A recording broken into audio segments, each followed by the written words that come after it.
বিয়েবাড়ি তো গেছিলাম বরের সাথে। কিন্তু বর কি করলো? আমাদেরকে ফেলে বিয়েবাড়ি থেকে চলে এলো। নমস্কার, আমি সায়ন্তনী। আমার নতুন একটা ভ্লগে তোমাদের সকলকে স্বাগত। ছিল আমাদের ছোটবেলার বন্ধু অনির্বাণের রিসেপশন পার্টি। তো সেজেগুজে সেখানেই চলে গেছিলাম। আর বাড়ির খুব কাছে হওয়াতে এতটাই তাড়াতাড়ি আমরা সেখানে পৌঁছে গেছিলাম যে প্রথমে ঢোকার সময় মনে হচ্ছিল বর বউই এখনো আসেনি। কিন্তু ভিতরে ঢুকে দেখলাম যে ওরা এসে গেছে।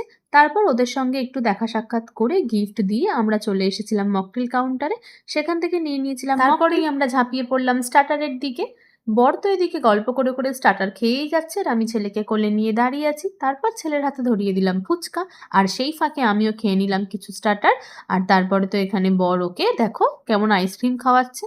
যদিও ওকে আমরা বেশি আইসক্রিম দিই না। এদিকে আমাদের ফিরতে হবে, সেই জন্য তাড়াতাড়ি আমরা খেতে বসে গেছিলাম। কিন্তু বরের যেহেতু খেলা ছিল, সেই কারণেই ও আমাদের মাঝপথে ফেলে বাড়ি চলে আসে।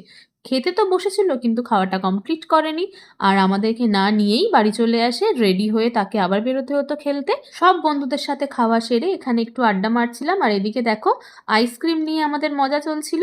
যাকগে, সবাইকে টাটা বলে চলে এলাম বাড়ি। দেখা হবে নতুন একটা ভ্লগে। টাটা।